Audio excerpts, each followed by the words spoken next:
Hey, good evening, everybody, and welcome to TechMix.tv. We are so glad that you guys are tuning in tonight to join us. We are just a couple of guys here, Dominic and myself, just a couple of guys here trying to make technology accessible and understandable and helpful for the average Joe. So we're glad you guys are tuning in tonight. What's going on tonight, Dominic? Man, I'm super excited to be here. I couldn't be more excited to talk to you guys tonight about technology and all kinds of things going on. Cool. Well, man, we got a sponsor that we want to say a little shout out for. Panhandler Pizza here in San Marcos, Texas. We are so stoked that they've decided to sponsor our show for a month. So we're 2 weeks into that now, or this is our second week. Panhandler Pizza, amazing pizza. Man, I ate there almost every weekend. What about you, man? Yeah, well, we talked about it last week, and I don't mind talking about it again. And not just because they're sponsoring us, we just really love the pizza a lot. That's right. We talked about their salad bar, which is on point or legit, if you will. For those of you that are watching the show that aren't in the San Marcos area, I'm telling you, it's worth the $300-400 plane ticket that you'd pay to get here, right. And plus the cab. They're flying in from all over the country. Right, it's worth the trip to come to Panhandler Pizza. And if you're in town, get a hold of Randy and I. I don't know how you're going to get a hold of us. It's not like you have our phone number or Twitter or Facebook or email. But you can get a hold of us, and we'll take you there to Panhandlers ourselves. Sweet, rock on. So speaking of that, we want to hear what you guys, your comments, your questions. We're about to open up the phones. You can give us a call at 512-843-2835. It's amazing how often neither of us know our phone number. And they're going to put it up on the screen anyway. But we would love for you guys to call in or text your comments, questions. You can also email us, info@techmix.tv, and you can do a tweet to TechMix TV, or even send us a Facebook message, and we will answer your question to the best of our ability on the air. So okay, last thing about the sponsor is we have our sponsor's been good enough to give us a $20 gift certificate for each show. And what we want to do is, if you guys call in or text in or any way you contact us tonight for the show, we'll put your name in a drawing, and at the end of the show we'll have our drawing, and you'll get a $20 gift certificate to Panhandler Pizza. Rock on. So that'll take $20 off the $400 round trip flight. That's right. So you're in good shape. So it's practically free. It's practically free. Pennies a day if you make it a long trip. Yeah, that's true. So, man, what's going on in the tech world tonight? Man, we got all kinds of things going on, Randy, and we're going to have to jump right into it because there's so much stuff we want to cover. A lot of things happened in the tech world this week, and we want to get your guys' opinion on a lot of this, so we want you to stay tuned and stay on track with us, okay? The first thing I want to talk about is a few shows ago we mentioned this whole thing between Sony and GeoHot. Yeah. Those of you that haven't seen that, what that is, his name is George Hotz. And he's the guy that originally jailbroke the iPhone. He found the code to do that. And then most recently, he jailbroke the PlayStation 3. And the big deal with that is it goes against Sony's policy that you can't have other types of software on a PS3. And he did a jailbreak. And not only did he do a jailbreak, but he posted it on his website for anyone to download and start doing their own custom firmware. And Sony's kind of stance on that is that really opens it up for piracy. So they're kind of going on the angle that he's almost assisting in piracy. And one of the latest stories in the news is that Sony is demanding through the court that YouTube give up personal information on George Hotz, right? Because GeoHot, he has a YouTube channel, and there's also another kind of underground group of jailbreakers called Fail Overflow.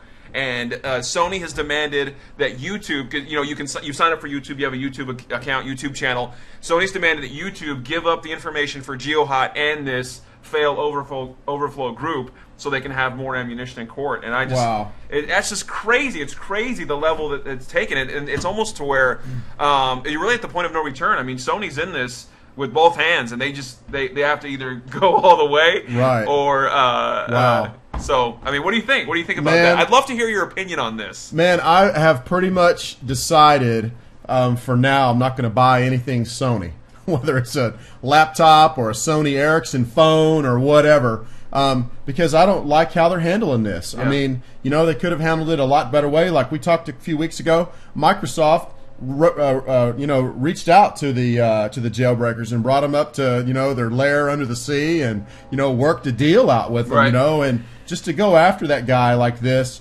And what he's done is he's unlocked things that were freely available 6 or 8 months ago that Sony had turned off and said that it was too hard to maintain, blah blah blah blah blah blah blah blah blah.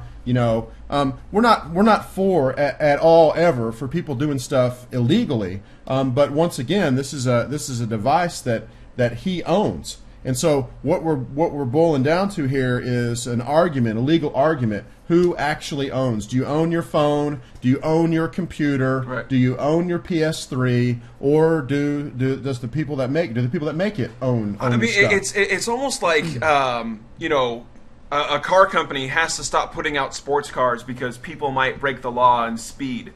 I mean, you can't control that. You can't control what people do with devices they buy, with things that they buy. That's the kind of equivalent that Sony's trying to do here, in my opinion. Obviously, that they want to sell you this thing, but then they want to tell you what to do with it and what you can't do with it. That's just crazy. And people that are going to break the law are going to break the law. That's exactly right. Anyway, that's exactly right. It's only hurting the people that are not lawbreakers. Right. In my opinion. So another related thing to that is he's been ordered to give his hard drive of his computer to Sony by the courts. They've ordered that he give that up by a subpoena or whatever. Give him the hard drive. That's crazy. What do you think about that? I don't know. It seems very Hackers. I don't know if you ever saw the movie Hackers. It's a little 90s for the show, but I don't think they had internet in that movie. Well, I mean, they barely did. It was a little that kind of thing. What I have a problem with is I'm sure GeoHot doesn't have one hard drive.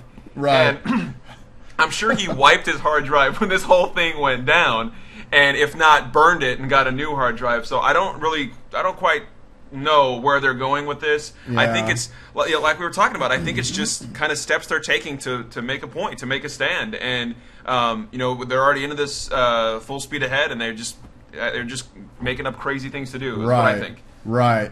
Yeah. So another big deal this week, the last couple of weeks, is the iPhone. Mm-hmm. We mentioned that in last week's show that you can now go to a Verizon store and buy an iPhone, and you found a little fishy going on there. What's up with the iPhone and the antenna issue or whatever that you? Is that legit or is that what's up with that? There's a story that came out that the iPhone 4, whether it's on Verizon or AT&T, that it was having the same issues as the AT&T iPhone. And what we talked about a couple shows, a long time ago actually, is that the antenna issue is really an issue with all phones. Apple is obviously very high visibility, and they even put out a few videos of the death grip, right? Gripping other phones, and the antenna or the bars going down. That just happens when your hands go over the antenna and you block the signal. So I mean, that's not like an Apple fan thing. That's just the fact of phones. But that's what Apple is. They're very high visibility. They have this reputation of always having perfect products. So when you can find something on a company like that, people are going to jump all over it, whether that's Apple or Microsoft. Microsoft just took it hard for a couple of years with Vista.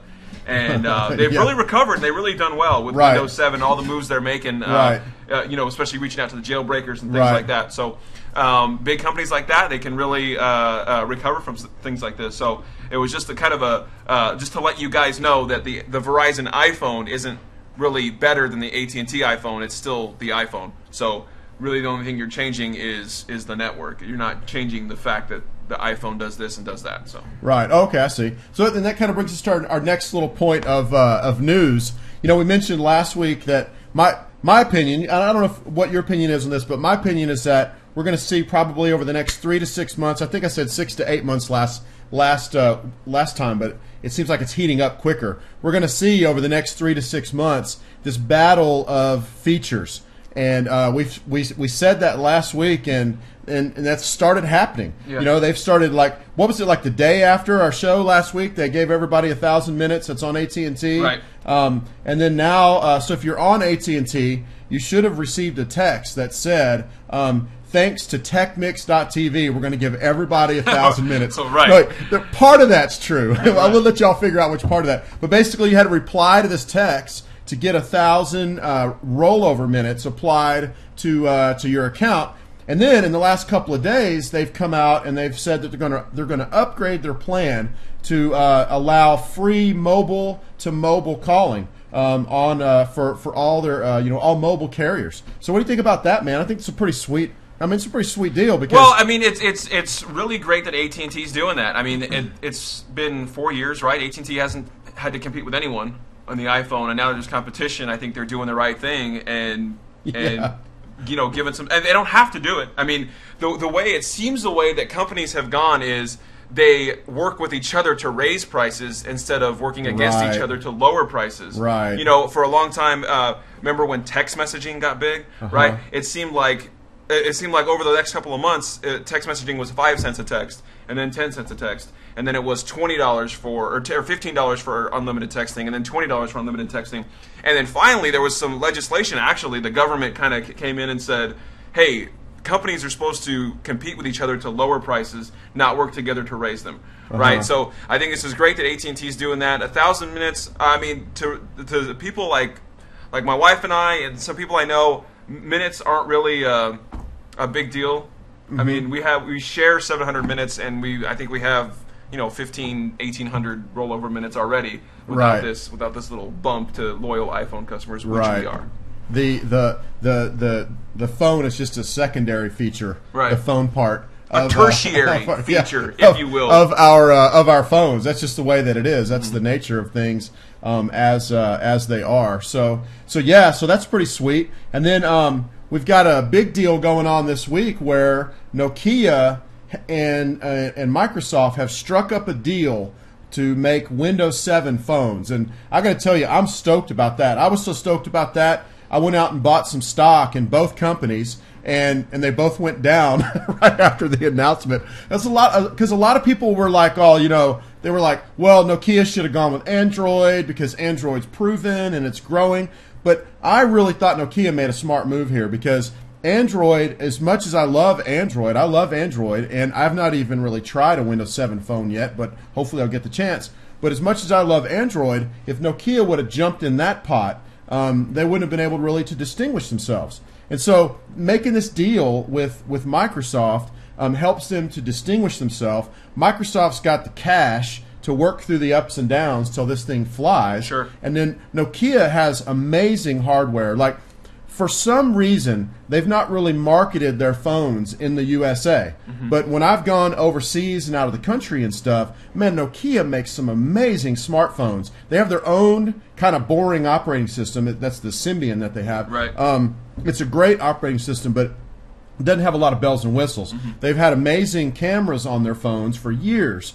But the whole deal, they haven't really marketed in the USA much, and so I'm pretty excited to see that and to see some really high quality smartphones hit the market here, man. I can't wait to see one come out. I love the competition that's going on, and I agree with you. This Nokia Windows deal, I think it's going to be a lot bigger than anyone might think. It's really just going to blow up, and this is a great, like you said, Nokia or whatever, does really great outside the U.S., and I think this is an awesome way for them to get kind of inserted into the U.S. with the phones they're making with Windows Mobile. Right, and I think it's a bold move. I mean, because didn't we just announce, was it about 2 weeks ago, that they were no longer the number one? Right. But they still, in the smartphone market, but they still had this huge share of phones that people are out there, and so instead of just sitting around on their laurels, they're doing something radical, to get their phone out there.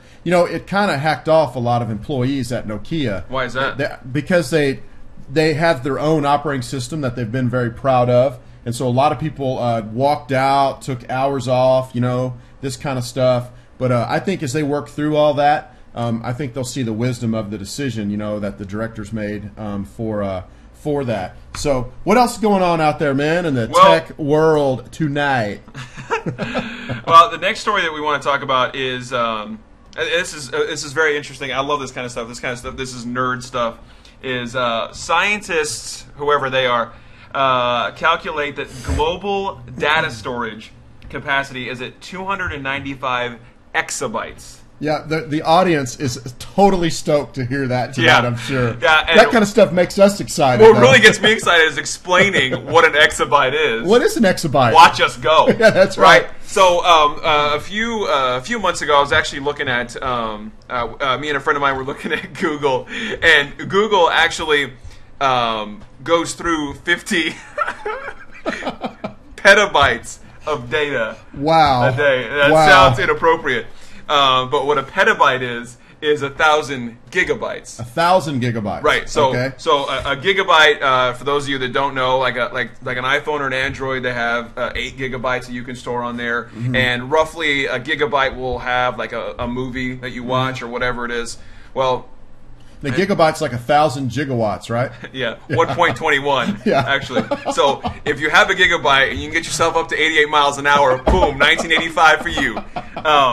We didn't get paid royalties for that. If anybody for that knows quote. what that is, they need to text in and they need to tell us. Remember, guys, if you text in or call in, your name is put in the pot to get drawn for a free $20 gift certificate to Panhandler. So anyway, man, sorry to interrupt. Go ahead and keep telling us what's going on here with the I love when you interrupt me. exabytes No or problem whatever. at all. So how this goes is, well, I don't know what the jump is between petabyte and exabyte, right? I have a hard time saying petabyte. Well, let's just skip it and go to exabytes. I really like, but I'm going to keep saying it though. So here's what it goes: is an exabyte is 1 billion gigabytes. Billion with a B. With a B. With a B. Okay, so there's 1 billion gigabytes in an exabyte, and there's 295 exabytes on planet Earth. So what Randy's math is, and if you watch the show, you know that Randy's math is spot on every show. What that comes out to is 1.2 billion average hard drives. And that's a lot of hard drives. That's a lot of hard drives. That's almost 1/7 of the population having a gig hard drive. That is a lot of hard drives. So you know, kind of a related news thing that came out this weekend. It was weird that these things came out like at the exact same time, where they did a study, and you can get all this on our blog at techmix.tv, home of techmix.tv and Tech Rescue, right? Yes.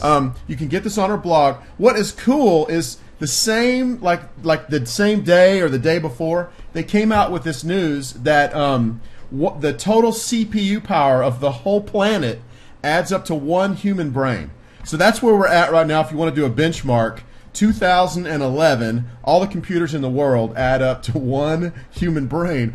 We're not using enough of our brains, apparently, man. But anyway, I thought that was kind of cool. I think that says a lot for the human brain. I'm going to be a human brain advocate right now, and I'm going to say that here we are in 2011, all the technology going on, all the tech shows that are going on, your favorite show that you're watching now, techmix.tv, all of these things going on, and it barely equals up to 1 human brain. Right. I think that says a lot about the human. Good work, God. That's right. You know what I mean? That's right. Boom. Plug. Right. Wow. We didn't get paid royalties for that either. Wow, sweet. So yeah, okay. So anyway, that was our little geek out moment there, talking about the exabytes and the CPUs and all that stuff. One thing that's kind of cool that really affects everybody is they just released in the last couple of days, they released the Android version of Words with Friends. Which it's woo. It's like, but hey, if you haven't tried it yet, it's basically Scrabble. You invite a friend to play it, and you know, once you take your turn, they can take forever to take their turn. There's a little bit of chat feature and stuff like that, but it's cross-platform. It's very popular on the iPhone. You know, I don't know where it is on the list of apps. It's probably in the top 50. It's almost as popular as the human brain. Wow. Well, bless your heart for saying that. Yeah.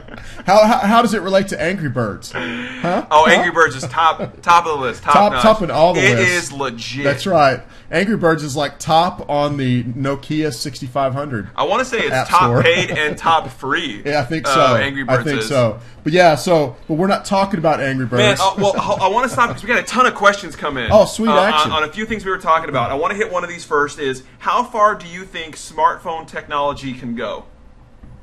That is a wide open question. Oh, yeah, that is. And we talked about it a little bit on the last show, right? How there's going to be like geo-syncing recognition, or however you say it, right? Now I'm not going to be able to remember it because you said geoseeking. Right. So that's actually a technology. Right, where you hold up your phone, and as you pan around, it'll tag things that you're looking at on your phone and give you information about that. Right. I mean, that's the next evolution. Near field technology. Yeah, that's what I said. Booby traps. Right. So it's near field technology. I think that's the next evolution, like you said, right? And then I think Google is making huge steps in like their Maps application. I know over the last couple of months they've released pretty big features there. I mean, what else can you do? I mean, obviously the phone right now is pretty close to replacing your computer, right? There's a few minor things that it can't do. Depending on if you're on Android or iPhone. Maybe, right, either one. Well, any smartphone really has gotten to the point where it can replace what you're doing on your computer, except for, a lot of, I don't know, word processing stuff or whatever you might need to do. But I don't know, what do you think? What are your thoughts on where we could possibly go? Well, to take that down a whole nother route, how far can it go really has to do with how much computing power you can fit on a tiny little chip. But we've got, like, in the next few months, you've got near field technology is going to be huge. Dual core processors on the phones, that's going to be huge. I've been using my phone as my main computer for about 4 or 5 years. I mean, that, to me, to not have to ever get back on my computer except occasionally, I like that. I like to be able to do, like I planned out the show, like we're working back and forth. I did all my editing on here on Google Docs on my iPhone today. At the last minute. No, I'm just kidding. Yeah? Huh? But how far can it go, man? I mean, I think the sky's the limit at this point. The sky's the limit, and as the people that dream stuff up and put it into action. Seriously, man. I mean, you'll be able to probably control your car. You can drive with your phone eventually. I mean, seriously. I mean, you can, you can set it. This obviously imagination, right? You can set it to start your coffee in the morning, everything's synced up there, to turn on and turn off your AC. I know they have that now, right? To turn on and off your security system at home. Right. You can view cameras in a security system at a building. You can do all this stuff Most of that stuff phone. you could probably you can already figure do out a way now. right now. That's not even my imagination going. That's stuff that they already do. So, like you said. Well, what about that new Android phone that it has a docking station in the back of a laptop? Have you seen that? I have not. And the Android phone is the guts and the brain of the laptop, and so it's plugged in. It's a laptop. You've got your screen, you've got your keyboard, blah, blah, blah, whatever makes a laptop a laptop. But it all powers off the Android? Off the phone, and when you're done, bam, take the phone with you. That sounds dangerously close to the Palm Padfolio that launched and it went. That's right. I don't even know if it got a little up. I don't even think it did. It went flat and I think they gave away some to their employees, and that was all they sold, man. Maybe they're a little ahead of their time. Maybe what they needed was the Android. Well, seriously, I mean, you think about it, like this whole Apple TV kind of stuff. 2 years ago, everybody's like, what the heck, Apple TV? That's lame. And that thing floundered and floundered and floundered, but finally now it's caught on. People understand it, and it's huge. Maybe that's the same thing. I don't know. It looks pretty sweet, except the price is kind of high. So, but anyway, that's a great question. We have a jillion more questions. Well, it's close to a jillion. It's almost an exabyte amount of questions, if you will. Exabyte of questions. That's a reference from earlier in the show. No royalties. Yeah. So, you want to take the next question? Oh, I'll let you. Okay. How far are we from using the human brain as storage? Wow. A little movie I want to point you to. It's called Johnny Mnemonic. Right? Yes. Remember that? So, in this movie, they used humans, the human brain. I like that the human brain is kind of the theme of our show tonight. Wow. They used the human brain for storage. And check this, okay? They max storage for the human brain was 80 gig. Back then? Right. Oh, it's way more than that. Right. Now. And then what he did is he had to go do a job, and he needed to double it, which was a huge deal, and he doubled it to 160 gig. Wow. You can't buy a mini netbook without at least 160 gig of storage now. So, I mean, I think we're pretty far, but, unless you get crazy and you want to implant. Just to be a little bit weird, Stephen Hawking, Professor Stephen Hawking, he actually talked about how technology is advancing so fast.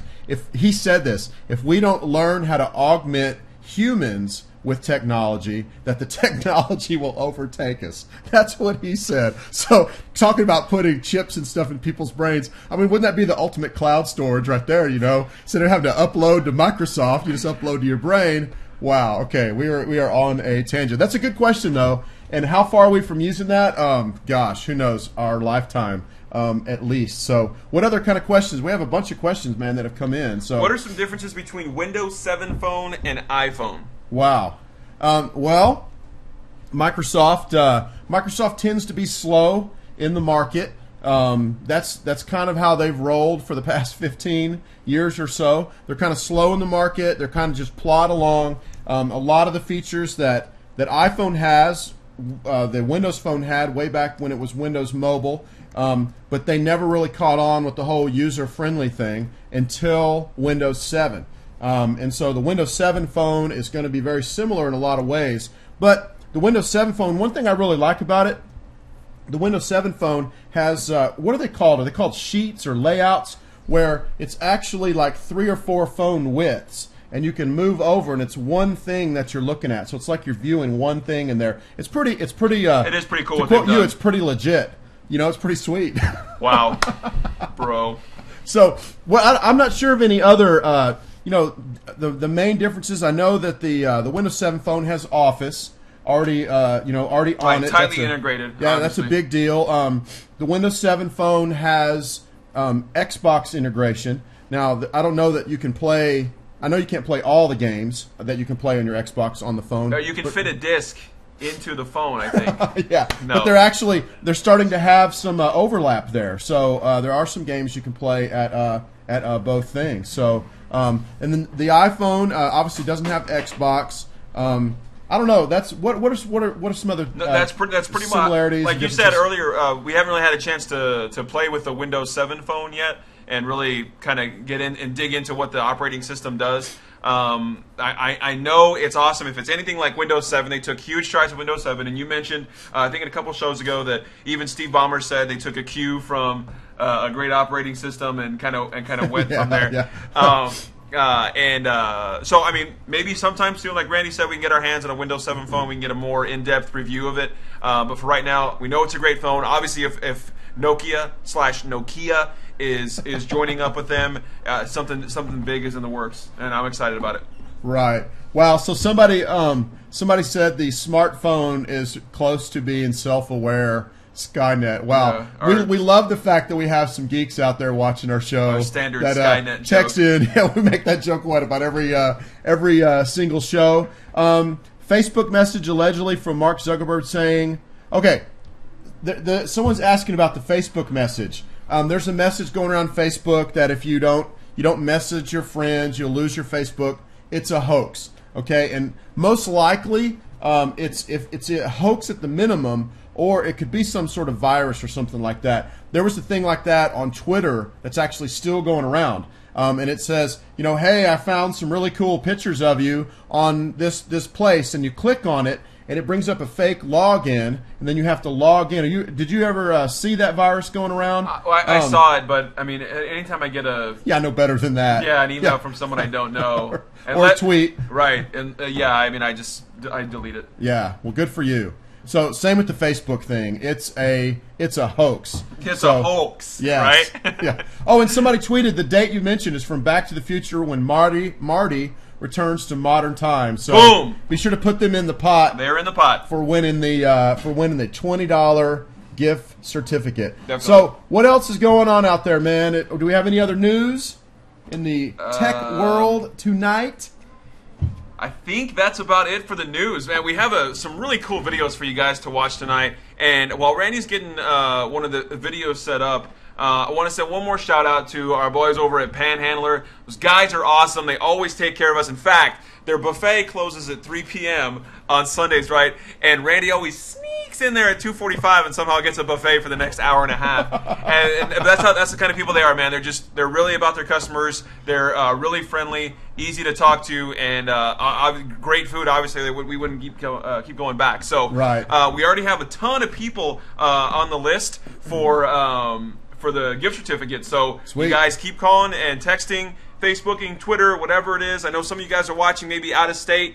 You guys can call too, and if you win, you can just give it away, whatever you want to do. So you can call us at 512-843-2835, but don't call us right now because we want to show you this awesome video. You guys check this out.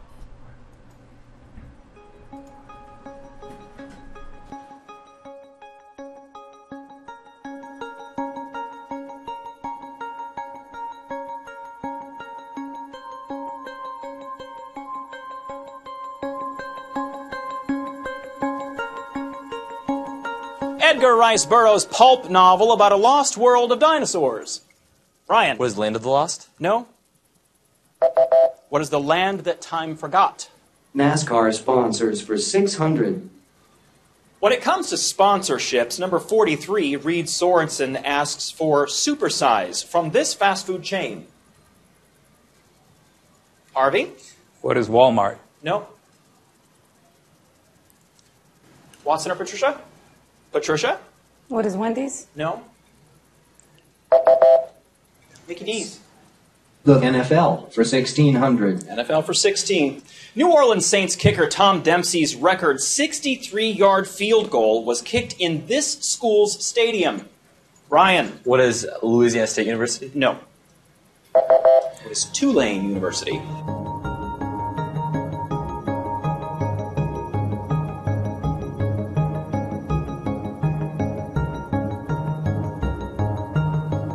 Celebrities' middle names for $800. $800.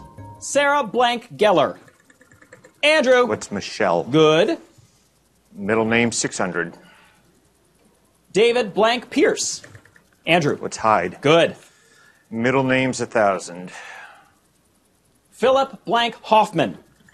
Andrew. What's Seymour? Yes.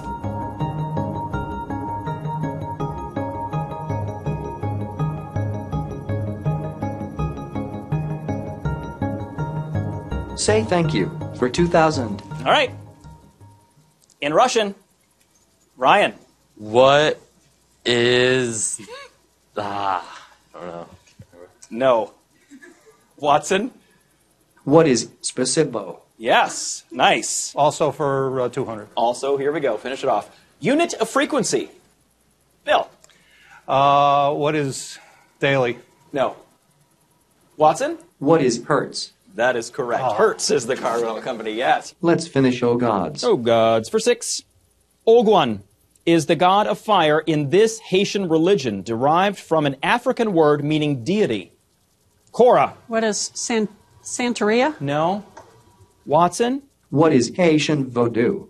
Voodoo, yes, or Vodou. Nicely done, Watson.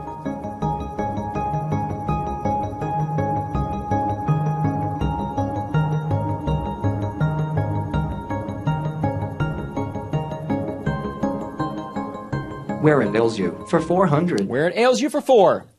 Tinnitus. Celeste? The ear. Good. What is the ear? Excuse me. Yeah. Let's go, Mark Twain shall meet 1200. Okay. Mark Twain shall meet this poet whose Idols of the King started an Arthurian craze that inspired a Connecticut Yankee. Watson? Who is Tennyson? Yes, Alfred Lord Tennyson. Good job. Go ahead. Let's finish art quotes. $2,000. Here we go. He said, "One night I dreamt I painted a large American flag, and the next morning I bought the materials to begin it." Cora? Who is Jasper Johns? Good for $2,000. Nicely done.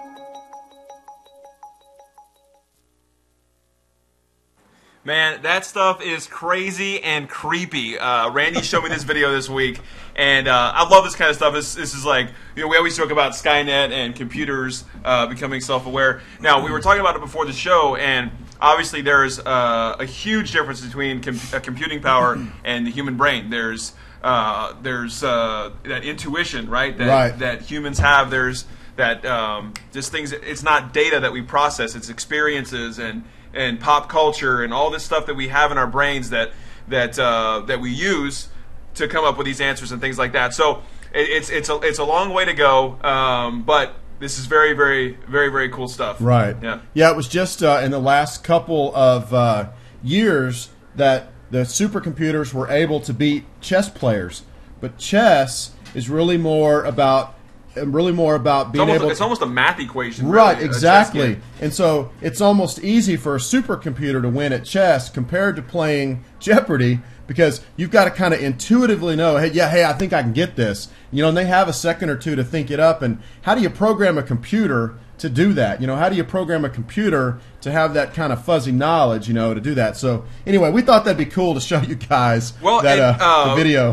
And what reminded me of this, or what I thought of when this is, a couple shows ago we talked about Google, the new Google search, how they feed you results as you're typing, and it's that same kind of thing. It's just the human or whatever, right? The user searches for so many things, and depending on what the what you're searching for, it feeds that stuff back at you. And it's really, when it comes down to computers, you can't teach a computer anything, right? This isn't, the T1000 learning computer, but it's really it all boils down to math and algorithms and all this stuff, and it's just a matter of feeding that the right way. And so, I mean, we're going to have it on the show next week, I think, right? The T1000? No, an IBM Watson. Yeah. He'll be running the show. We'll interview one on Skype. Can you imagine having him up there? Right. His little swirly thing. I'm thinking about killing you. No, I was kidding. You were talking about the predictive type. I don't know if you've noticed, but the latest version of Google Chrome, when you're in the browser typing out a web page, loads a preview of the web page instantaneously. So if you say IBM, it starts to load IBM, and you start to see it. If you're at IBM supercomputer or whatever, it'll start to load that as you're going down and typing out the address. Awesome. That's awesome. pretty sweet. Yeah. Pretty sweet stuff. So speaking of Google, yes, we want to talk to you guys tonight. We like to do product demos and show you guys things that we use in our everyday lives with technology, things that could possibly help you guys out in your everyday lives. And what we're going to do tonight is cloud processing, word processing, online docs, Excel spreadsheets, Office suite, basically. Okay, there used to be a few different options. Now there's quite a few. Mm-hmm. So we want to talk about kind of the big ones, the big players in this game, and what's going to be best for you for your everyday use. Cool. Right. So kind of a theme that this is around is a few shows ago as well. Randy and I talked about. I just drew a Dropbox, Dropbox, and Google Chrome, Connect. Gosh, what was it? Anyway, so Android. It was about all online based. We did Google Chrome, right? And we said that the whole point of Google Chrome is the operating system. That's yes, right. we're getting to the point where you don't need storage on your computer anymore, right? Because a lot of things can be done in the cloud, like we say, right? And this is really kind of around that theme where these are almost replacements for the traditional Microsoft Word or Excel spreadsheets or PowerPoint, which is really, obviously they're household names. They've been around since the dawn of computers, right? And these are kind of alternatives to that, and that's what we want to talk about today. Right. First one we want to talk about is something that's very near and dear to Randy and my heart is Google Docs. So take it away on Google Docs, Randy. Yeah, we like Google Docs because Google Docs is free. That's a huge thing. It's free. Anybody with a Google account can access Google Docs. So, our mission for the show here is to help make technology understandable, accessible, usable by the average person. By anyone. Right, by anyone. And so today, we want to talk about Google Docs because Google Docs is a tool that if you'll learn how to use, can really make things easier. I was talking to my son. My son bought my Android G2 from me. I don't know if I told you that or not. He bought my Android G2 from me because his iPhone app, he sold like over 400 apps on the App Store, so he's got some money coming in, and he wanted to buy a cool phone. So he bought my Android G2, and he told me yesterday when he got home from school, he said, "Dad, this phone makes school so much easier." He said, because my debate professor asked for, or teacher, or whatever they call him at the high school, he said he asked for an updated case for the debate coming up this weekend. And so instead of having to come home and do it, during lunch, Austin just got on his phone because they have free Wi-Fi for all the students. He got on his phone, made the changes in Google Docs, and then bam, shared it with the teacher like an hour later. And he didn't have to bring that work home with him. He just got it done right there. Yeah, that's awesome. And see, that's why we like this kind of stuff, because it makes it can make your life easier. You could also take on, I guess, more work. Right, right. And the point is not to make it overwhelming, and you have so many things to think about and so many options. It's to kind of really guide you guys to where you need to be and what you would use in your everyday life, right, and make it easier, like you said. Right. So we like Google Docs, and I'm going to bring it up over here full screen, so we'll get it full screen. You guys can see this. In Google Docs, you can actually upload from your computer. You can actually upload to Google Docs any kind of file. It doesn't have to be a Word file or a PowerPoint or Excel. You could, if you just wanted to use it as a temporary storage or permanent storage, you could upload pictures, all kinds of stuff.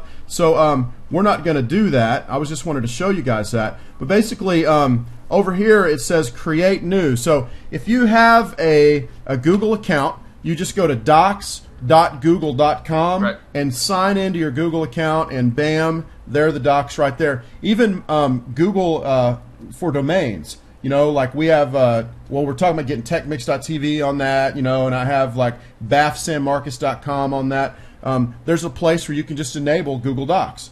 And so, bam, people can have Google Docs. So if you just go to docs.google.com, it'll ask you to sign in if you're not, or if you already signed in, it goes straight to a page that looks something like this. So we'll bring this back up, and if you'll look over here, there's a place where it says create new. So I can create a new document, which would be like a Word document. And so if I do that, check this out. I create a new document. Notice once it gets started, look at the stuff, how it looks like Microsoft Word.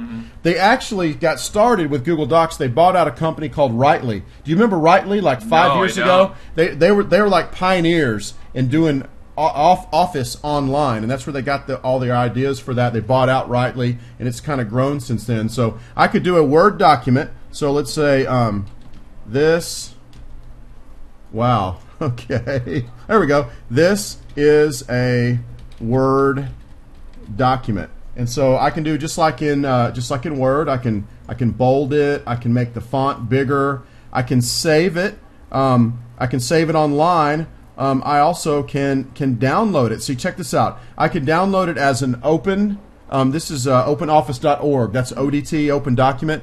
I can download it as a PDF, RTF, which is rich text file, a text file, Word, or HTML. Word. So check it out. Dude, I could say I want to make a little web page, just a little down and dirty web page, and I can say here, file, and then download as a web page, and boom, I've created a web page, and I never had to load Word or anything like that. Isn't that sweet? That's very awesome. Okay, so I have it saved, and it'll do that automatically. See over here, this little grayed out thing. It says saved, and it says saved seconds ago. Now I'm going to share this. Well, hold on. I want to say something real quick. Okay. That's huge, man. I don't know if you guys remember back in the old days. There's this awful memory I have, and because I have this camera and this table, I'm going to tell you guys about it. So what happened was I was in college. Is this like therapy? It is like therapy. Sweet. And there was this document that we had to do. It was some paper I had to do, and Microsoft Office. I think the computer I was on was using like Microsoft Office 2000, something like that, and then that was cutting edge then. Well, there was a minor design flaw, and what they had was the save button to click was right next to the bold button to click. Wow. And back then B wasn't just a bold. It was just some little icon. So I would constantly click. I was working on this document. I would constantly click that thing, hit bold. I would click it twice. I always clicked it twice because I didn't want to mess up. Well, I found out later that when you click it twice, it turns bold on and then off again. So nothing changed while I was typing. So I worked on this thing for, it had to have been at least 3 or 4 hours. I kept clicking it. I clicked it a bunch of times, closed it out, put it on my floppy disk, right? Went home and looked at it later, gone, nothing. Yeah. Scarred for life. Right. And so that Google, you never, ever hit save on a Google Doc, ever. It automatically saves every time, all the time. There's one time that you don't take this away from me, Randy. That's right. If you need it saved right then, like literally, if you're about to shut your computer down, you can go to File Save because it'll take a second or two. And like if you've just changed something, I would suggest saving it. But you're right, like it's automatic. If you're waiting more than a few seconds, it's bam, it's covered. Yeah. Now, a similar thing happened to me. My best paper ever in college, worked all night. I do my best work working all night long. All night long, I finished it at 6 a.m. and something happened. This was like straight on a floppy, right? Something happened to the floppy. I lost it all. And so this autosave thing it's huge, is right? awesome. Gosh. And so check this out. I can share right now, and I can share it with somebody else. And so ooh, pick me. I'm going to pick you. So I'm going to start typing your name. And see, it loads my contacts in. Right, that's great, and that's what's so awesome about all Google products, right? Is that it syncs up to everything. and when you start typing in a name, it grabs from your contacts that you have in your Gmail that are Right. and you don't have to get out of that, go look for who it is. It just pulls up everything. That's another great feature. So I'm doing that now with your name, and notice I have your old email, but I'm going to pull up your new email, and so I'm going to share it. And we had a question come in just now. Somebody wanted to know, can I upload a document that's already created to Facebook to Facebook. Wow, to Google Docs. We're not getting paid by Facebook. Yeah, the answer is yes, you can. A doc and also a docx, which is the newer since about 2007 Microsoft format. New. That's right. New. Both of those can be uploaded, and you can edit them in Google Docs. Now, if you have some fancy stuff like some macros and stuff like that, you'll probably lose that. But if it's just regular text, pictures, bolding, that kind of stuff, it'll work just fine. So, okay, here we go. So I'm going to share that with Dominic, and right away now in his Google Docs on the iPad, which is another cool thing we like about Google Docs. This document's going to show up. Is it already there? Not yet. I'm gonna wait to hit refresh. You're going to hit refresh? Yeah, I want you guys to see this. This is the iPad. It's beautiful. Yeah, and so if you'll go ahead and bring it up, I can edit it over here, and it will show. Did you already hit refresh? Not yet. Here I I go. We're getting the zoom in. Yeah. So that's Google Docs on the iPad. Very functional, very easy to use. Okay, so I'm hitting refresh. Looks the same on my Nook Color tablet by Android. Okay, so I hit refresh, and right at the top you'll see that on title document. Hey, that's me. That's Randy. So I'll click bring on it that. up. This is a Word document. Bam! Boom! Instant transfer. Now, what I can do is at the same time Randy's doing, I can open this up and we can both start editing. In fact, this is how Randy and I plan the show. That's right. It's collaborative. So as I'm working on it, it'll show me where his little cursor is and where he's working on the document, and it'll show him where I'm at, and bring up a little chat box on the side, and we can chat about the document as we're editing the document. and we talk about what's going on. Yeah, it's pretty sweet stuff, man. It's amazing. So we wanted to show that to you. That's a document, and so let's go back over here to the big screen. And zoom in on that. I'm just going to, what am I going to do here? I guess I'm just going to, well, I can't hit the back button because it opened it up in a new window, and my mouth is going faster than my brain. Okay, so here we go. Create new. I can also create a presentation. That's PowerPoint. Right. It'll work with OpenOffice, so it saves whatever their format is. Spreadsheet is Excel.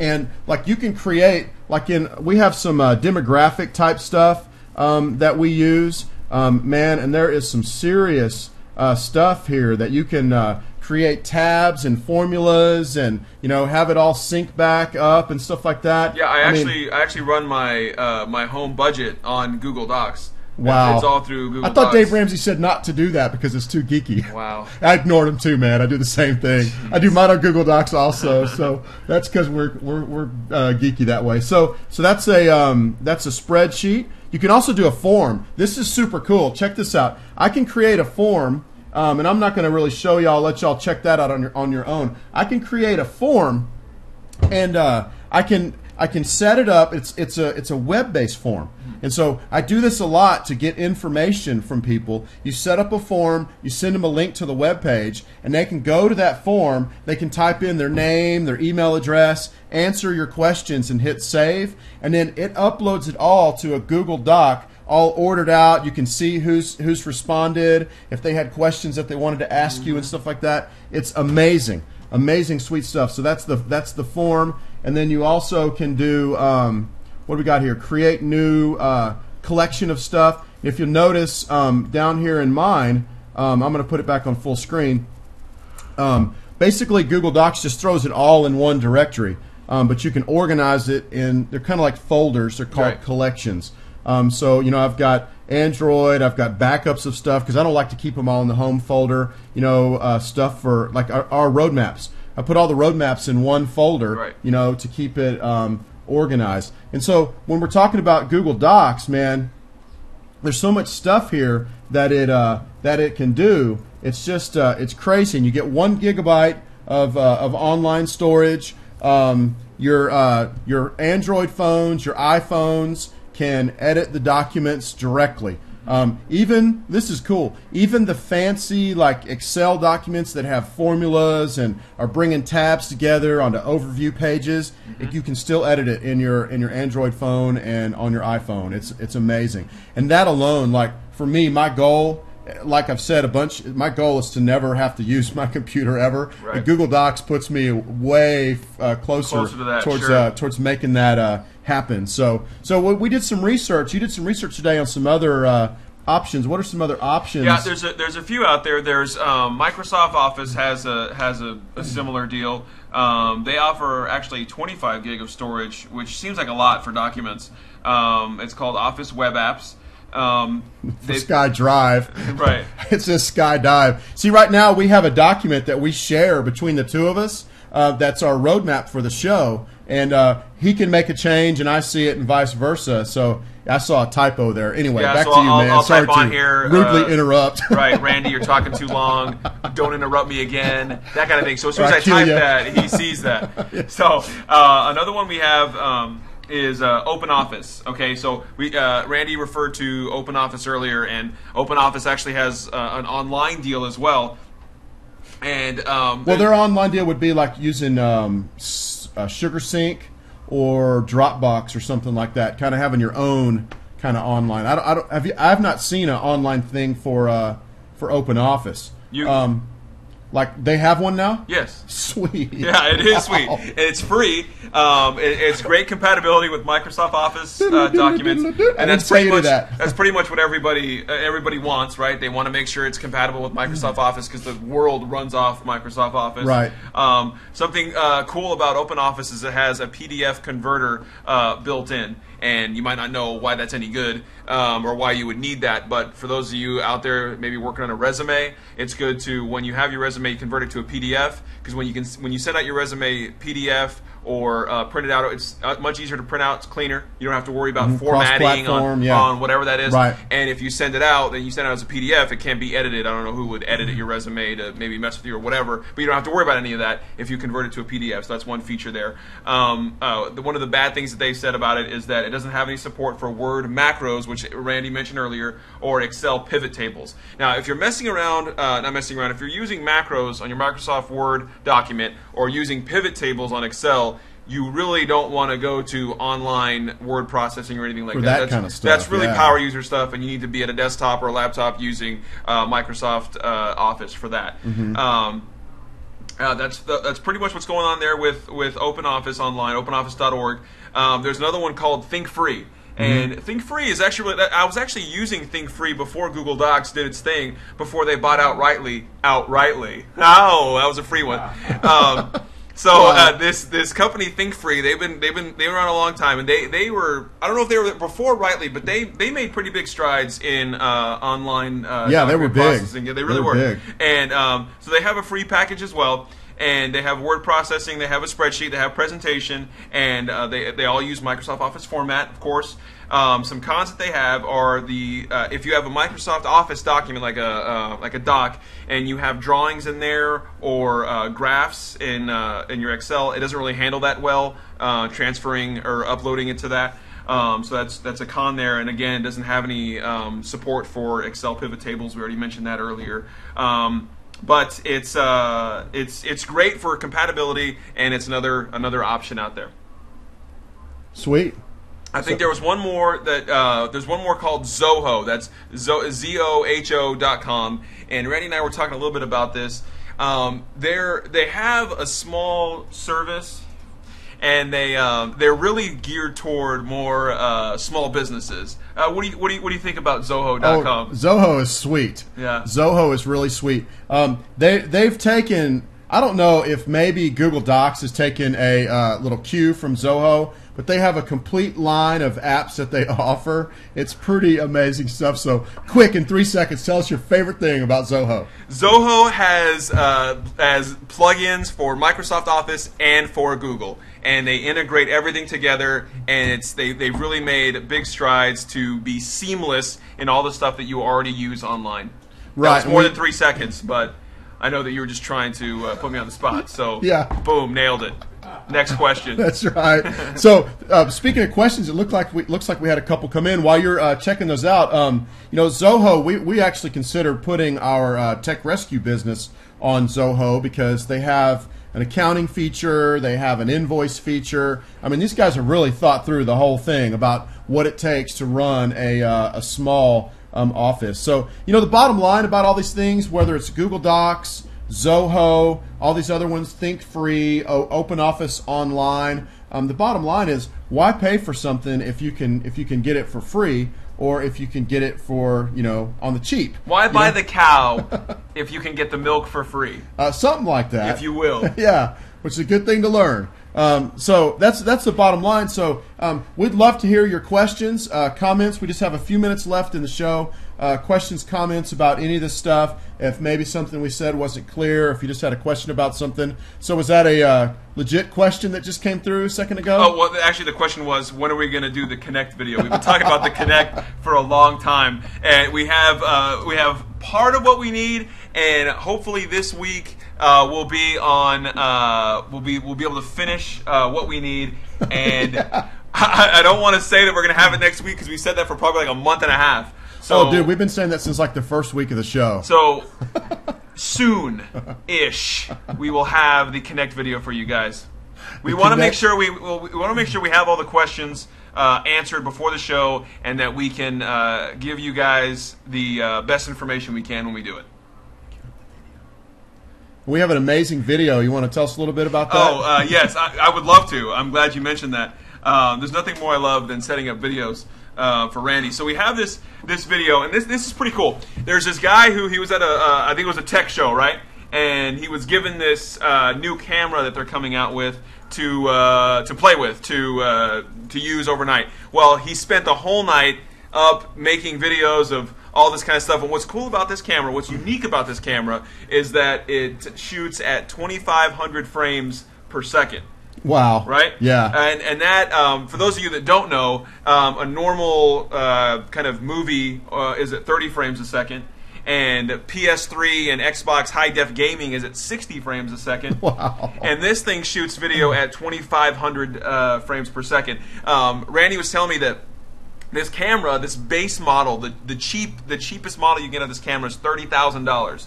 That's the base model. That's an exabyte of 1/100th of a penny. Wow. Right. So and then the top of the line of this model is $60,000. So you gotta check this video out. We want to show you a lot of it, but you guys got to see the slow-mo action in this video. Check this out.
Man, we're almost out of time. There's more that Yeah. there's more of that video, but We don't want to bore you guys. The video's out there. We're going to have it later on our roadmap on techmix.tv, and you guys can always link to it and watch it whenever you want.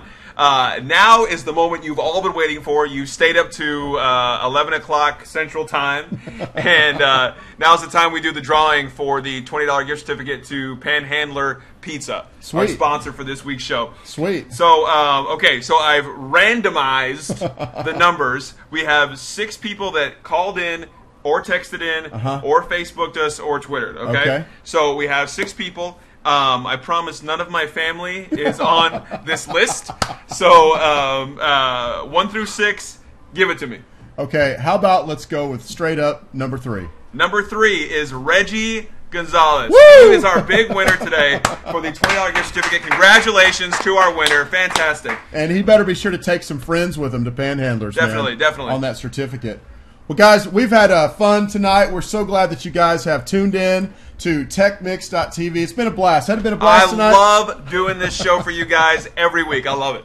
And we really hope that you guys will connect with us during the week on our Facebook at facebook.com/techmixtv, on our website, techmix.tv, Twitter, techmixtv. Man, we'd love to hear from you guys through the week and all that. Man, great show tonight. We're out of here, so God bless y'all. We'll check y'all later. And last word? Last word. Think techmix.tv. Think techmix.tv. And I got the last word in. Techmix.tv. Techmix.tv. Techmix.tv. Techmix.tv. Techmix.tv. Techmix.tv.